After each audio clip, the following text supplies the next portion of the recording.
Welcome back to Ben's Life, people, and today we are with Em and Stu right here. Do you want to say anything as well? Just link in the description to their channel. Yeah, what usual. You do. I'm sure they've probably seen us once or twice before on your channel. Yeah. I guess, but yeah, we brought you to this RAF base today, haven't we, Ben? Yeah, we've got a building right here next to us, and these two know a lot more than me about these kind of things, so if you'd like to just explain. Well, we know a little bit. Yeah. Well, we're at Raf Bungay, or also known as Flixton, and of course, like all air bases, it was surrounded by all the accommodation sites, and this is the remains of one particular accommodation site. There's not an awful lot of it left, but we're going to have a rummage around in the bushes, aren't we, and see what we can show Ben. Sounds good. Let's go. Let's go.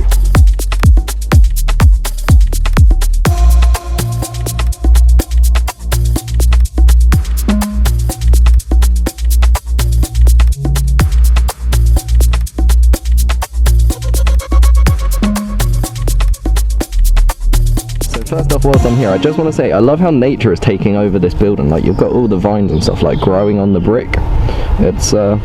It makes for some very nice photos and cinematics. You would have already seen a few of them in the video, but I'll put a few more in here for you to watch now, and I'll meet you all when I walk inside here.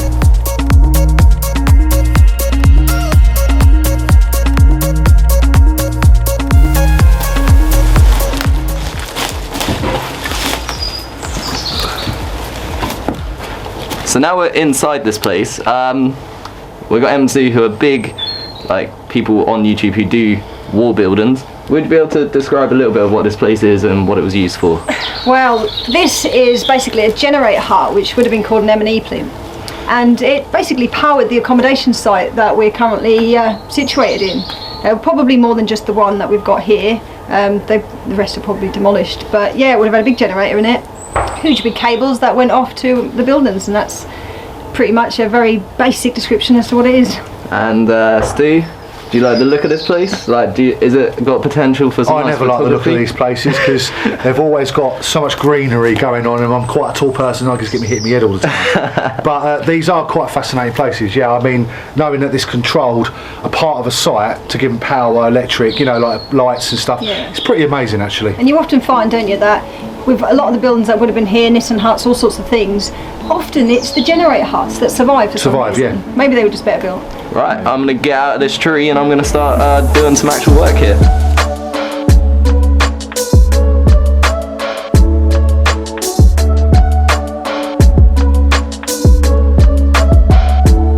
So down here we have like a gap, and I'm guessing that may be where the electrics were running through the little like trench part, which has now got a tree growing out of it.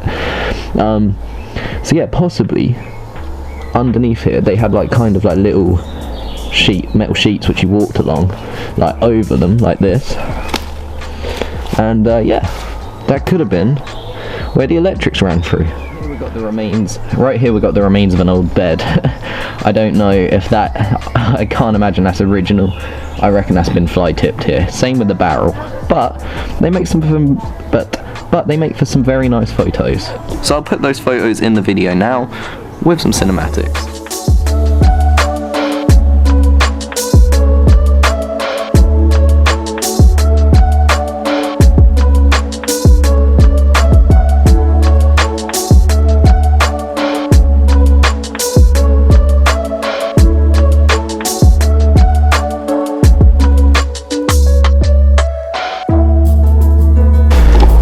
Right here is a blast wall right in front of the generator, and I guess that was to protect it in case of any sort of like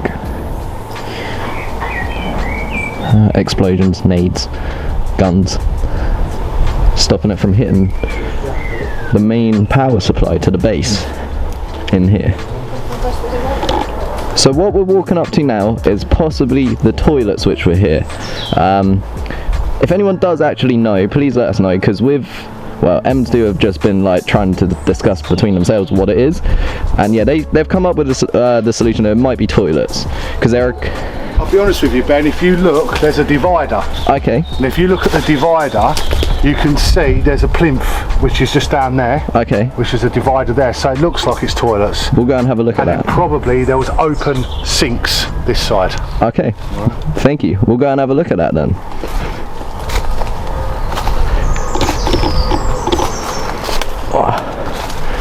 So the divider there for cubicles. Now we've heard a little rumour that there may be an air raid shelter hidden in these grounds somewhere. So we're kind of splitting up. We've got M going this way, Stu going to the right, I'm down the middle. This is like a proper little hunt and explore right now. Let's go and have some fun. Right, so we've found an air raid shelter. Now this is my first time ever being in one, so I'm really excited to go down here. It's just a dark sort of room, and it stopped, basically it was built so like bombs and anything like that would drop, you wouldn't die basically from the bomb landing. Right, so we're going in. Now this air raid shelter held about 30 to 50 people, depending if they were fat or not. And yeah, they're on rations, so probably not fat. And there was a emergency escape route out the back. Whoa, I can hear an echo already. Now this is cool. Oh, look at this. Look at this air raid shelter. So people would have sat along these benches in the wall, and that up there, right at the exit, sorry, is the escape route. That's incredible. Look at that. I've never seen anything like this before. Now, I'm gonna get some nice photos here, people. I really hope you enjoy this.